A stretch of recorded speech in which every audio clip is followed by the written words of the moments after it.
皆さんこんにちは、華道家のりこうです。本日のテーマは、ひまわりをおしゃれに飾る2つのポイントということで、早速やっていきましょう。はい、ということで、ひまわりの季節がやってまいりましたな。徐々に汗ばむ季節になってきましたね。ひまわりも一輪がものすごくバカでかいものもあれば、どのぐらいだろうな。この親指サイズっていうとちょっと大げさかもしれないんですけど、本当にこんな小ぶりなひまわりもあるんですけど、そういう意味では今日買ってきたこちらのひまわり、ちょっとしたお花を生けるにはとってもいいサイズ感かなと。色もですね、こんな感じで、もう少し淡い色もあったんですけど、こちらの方が日だまりを彷彿とさせるようなちょっと暖かな色が印象的だったので、今日はこちらを選んできました。で、本当に今日は簡単なお花というところで、器もですね、これ100均で買ってきたんですけど、食器コーナーに売っていた楕円形といいますか、船型の、そんな器、食器を使っていこうかなと。ぜひ今日の動画を参考に今年の夏、ひまわり飾ってみてください。剣山がですね、こちら使っていくんですけど、先ほどここ置いたところ、器の中で滑ってちょっと安定しないので、こういう場合は、器が傷つくのを防止するという意味でも、ティッシュをですね、こんな感じで剣山の下に敷いて、で、これで器の中に入れていくと、滑り止め兼器が傷つかないんでね、これでいけていきたいと思います。もうね、本当にこのぐらいのサイズ感ですと玄関とかにも飾れるので、今回の動画、ぜひ参考にチャレンジしていただければと思うんですけど、ひまわりをおしゃれに飾る2つのポイントというところで、まず1つ目がひまわりの表情をしっかりと意識して生けるですね。バラやカーネーションとかと違って、ひまわりやガーベラというのは、花が扁平になっているので、よく初心者の方で見受けられるのが、花の面をこうやって正面に向けて生けてしまう人が多いんですね。で、造形的な現代画とかになってくると、こういう面の要素というのは力強くてすごく面白い表情になってくるんですけど、自然っぽく生ける場合は、以前にこちらの動画でご紹介した、生け花の NG 行為、古典的なルールのあるお花で見ると、こういう表情で生けるのは的花といって、あまり良くないよとされているんです。じゃあどうすればいいかというと、2輪とか3輪、花が全部ペタペタっと正面に向くのではなく、こうやってグググっと回していくと、こういった茎の曲がりとか、あとは面でペタではなく、若干のこういった変化、角度の違い、そういったものが味わいになってくると、1輪ぐらいこうやって少し横に向いてるものがあってもいいんじゃないかな。ひまわりだから少し黒いのがちらっと見えてもいいかな。でもそうするとさっきのこの面白かった茎の曲がりがほとんどまっすぐになっちゃいますね。やっぱこういう感じなのかな。どうすると綺麗にはたまた可愛く飾れるかなというところで見ていくと、皆さんもね、きっとひまわり綺麗に飾れるんじゃないかなと。で、今ずっとこうやって高さに変化をつけてたんですけど、なるべく花同士がこうやって高さが並んだりとか、あとは縦に並んだりとか、こういった表情を避けて少し変化を加えてあげると綺麗に飾れます。ということで、そんなところを意識して、まずは2本生けていく。さっきの表情でバッチリだったかな。1本目は少し高めに。高めといっても、今回は100均の器ですごく小ぶりなので、もう本当にちょっとしたお花っていうところでコンパクトに生けていければなと。ここで正面にペタッと向くのではなく、ぐーっとずらしていくことで、このひまわりの表情を生かしていく。1本目はとりあえずこんな感じ。で、だいぶ今横に向いちゃってるので、もう1本は少し正面を意識して生けていきます。1本目より少し低い位置。これだとまだ2本が近いですね。こんなもんかな。で、こうやって花の面がペタッと正面に向くのではなく、ぐーっと回していくことで少し表情をつけてあげる。こんな感じ。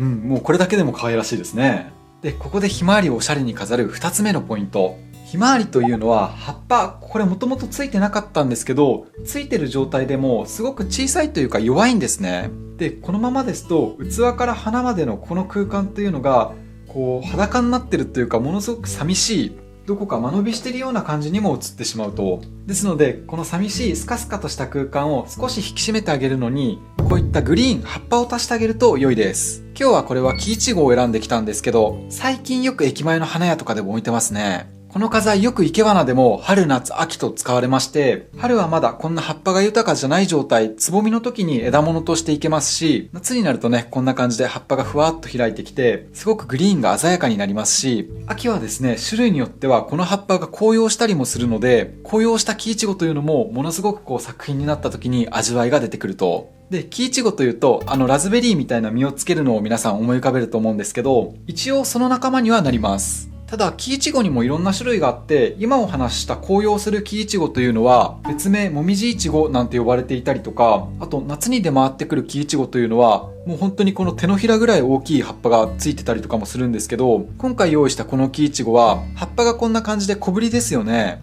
上の部分の葉っぱなんていうのはもう本当にこんな可愛らしいサイズなんですけど、で、こういった木いちごというのは別名ベビーハンズ、赤ちゃんの手なんて呼ばれています。このサイズ感だとすごく生けやすいですね。やっぱこう大きな花店とかに出す花だともっと大きな葉っぱをつける木いちごというのはすごく見栄えが良くなるんですけど、木いちごに限らずこういったグリーンのものを少しこの寂しい空間にふわっと足してあげると、で一応この木いちごは枝物に当たるので、ひまわりより高い位置にスッといけるとこの木いちごが主役になってきますし、少し控えめにひまわりより低い位置に生けてあげるとこの花がスッと立ち上がって主役になってきますし、どっちでもいけますね。ただ今日はひまわりを主役にしようかなと思っていたので、少し高さ控えて生けていきましょうか。イメージとしてはこのひまわりについてる葉っぱですよっていう感じで生けていく。こんな感じですね。いかがでしょうか。さっきまで裸で寂しかった部分が葉っぱでふわっと豊かになったんじゃないかなと。なんか自然の状態でもうこんな感じで生えてそうですね。この辺りが本当に私はつくづく生け花面白いなと思うんですけど、まさにこうやって自然の状態だと出会わなかった植物たちがこうやって人の感性を通して器の中に一つの世界が出来上がるなんて素敵な文化なんでしょうね。で、今下の部分この辺りがスカスカしてるので、下の剣山を隠すとか器との関わりを出すっていう意味でももう少し下の方にこうやって生けていこうかな。これはねじ目なんて言うんですけど、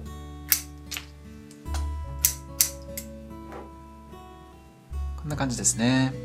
で、今落としたこちらの下の方についてた葉っぱ、これも今メインの軸がこうやって残ってる状態で切ったので、この辺の切り口丁寧にやるとしたら、ここ上の部分少し出っ張っているので、こんな感じで落としてあげて綺麗にしてあげてですね。で、こういう状態にして後からこうやって足すこともできますし、あとはもし他のお花があったらそれとこういったものを合わせてちょっとした花瓶にポンと入れてあげると、これはこれで綺麗に飾れるんでね。今回はこっちもう一本足していきましょうか。奥行きに1本。これ画面越しだとちょっと分かりづらいんですけど、実物だとぐっと立体感が出るので1枚入れてみました。いかがでしょうか。これだけでもうちょっとしたお花として飾れるんですけど、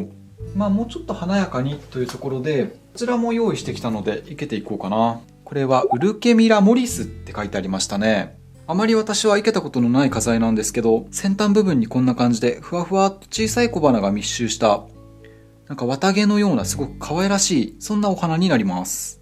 で、これ以前に手間おじと目隠して花材を当てるっていうゲームをやったんですけど、多分それサブチャンでまたショートで上がってくるかなとは思うんですけど、その時に出てきたアルケミラウルガリスっていう植物、私もそこで初めて知ったんですけど、なんか同じ植物っぽいですね。アルケミラモリスとウルガリスか。同じアルケミラってついてるんで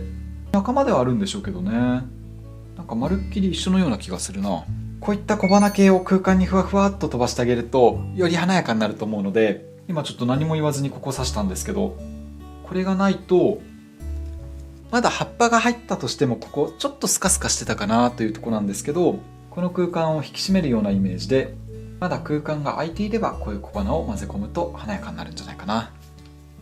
もう一本いきましょうか。で、1本目塊としてこの辺にふわっと入ったので、この塊と近いところに入れてしまうとこんな感じで一続きでもわもわもわっとした塊に見えてしまうので、やはりお互いの空間とか高さに変化をつけたりとか前後の立体感とかそういったところを意識していくと、次に寂しいのはこの辺りになるのかな。これを主役にスッと高めにいけるっていう手もあるんですけどね。よりこっちの方が生け花らしくはあります。どうしようかな。ひまわりが主役というところで一番高い主役をひまわりにしちゃってもいいんですけど、やっぱ少し軽いものがふっと飛んでると優しい印象になるので、これをちょっと飛ばしていきましょうか。本当にどちらでもいいというところで、この辺はいける人の好みになってくると。ちなみに皆さんはどっちがお好きですかね。私はやっぱこういう軽いものがふわっと飛んでる方が生け花らしくて好きなんですけど。ということで今喋りながらでもちゃちゃちゃっと5分ぐらいで生け終わっちゃったので、今日ご紹介した2つのポイント、しっかりとひまわりの表情を見て面にならないように少し角度とかをつけることで味わいを出してあげる。そしして2つ目、ひまわりの茎というのは葉っぱがほとんどついていないので、生けた後スカスカしている空間にこういったグリーンを足してあげる。たったそれだけで初心者の方でも簡単おしゃれなひまわりの花飾れるかと思いますので、ぜひね、今回の動画を参考にチャレンジしてみてください。はい、いかがだったでしょうか。本日の動画が面白かった、ためになったっていう方は、チャンネル登録や高評価をポチッとよろしくお願いいたします。それではまた次回、バイバイ。